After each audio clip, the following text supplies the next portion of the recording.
आदाब दोस्तों, मैं तनवीर आलम और आप देख रहे हैं तहकीक इंडिया न्यूज। बेतिया पश्चिमी चंपारण के जगजीवन नगर के पास एक भोला एमपी चौक है जो रमना से सटे हुए, वो काफ़ी प्रसिद्ध है। आपको बता दूं कि यह भोला एमपी कौन थे। आपको जानकर हैरानी होगी कि उनका एक अलग इतिहास रहा है। कांग्रेस के सबसे दिग्गज नेताओं में से एक नेता थे जो 7 बार लगातार एमपी रह चुके हैं।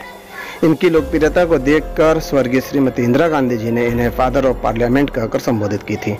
यह दलितों का, पिछड़ों का, समाज में दबे कुचले लोगों का मसीहा कहा जाता था। आज इनके सम्मान में बिहार सरकार खान एवं भूतत्व विभाग के मंत्री श्री जनक चमार जी के द्वारा माल्यार्पण कर उनसे आशीर्वाद प्राप्त किए और उनके वंशजों से मुलाकात कर उनकी समस्याओं को सुना और लोगों की भी समस्याओं को सुना।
आज हम लोग के बीच में बिहार सरकार के माननीय मंत्री भूतल एवं खनन विभाग के बिहार सरकार के मंत्री श्री जनक चमार जी इस जगजीवन नगर वार्ड नंबर 27 में चौपाल सभा लगाकर यहाँ जो दलित समाज के लोग, दबे कुचले समाज के लोग जो यहाँ पे घना बस्ती है, वहाँ पे आके चौपाल के माध्यम से लोगों को जागरूक करने का काम किए।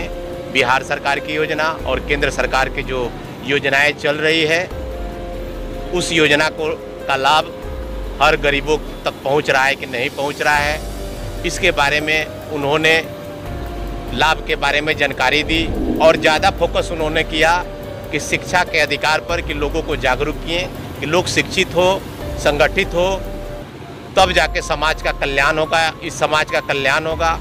और उनका ये पर्पस था आने का कि भोला राउत एमपी जो दलित समाज में मेहतर समाज से आते थे, पूरे भारतवर्ष में एक एकलौता दलित समाज के, मेहतर समाज के सांसद हुआ करते थे। उन्होंने 7 वर्ष 7 टर्म 7 बार लोकसभा की सदस्यता ग्रहण की थी और वे 1951 से लेके 1953 से लेके लगातार 1974 तक 84 तक लगातार सांसद रहे और उनको फादर ऑफ पार्लियामेंट के नाम से अवार्ड से नवाजा गया था पार्लियामेंट में। ये हम लोग के समाज के लिए, इस दलित समाज के लिए बहुत ही गर्व की बात थी।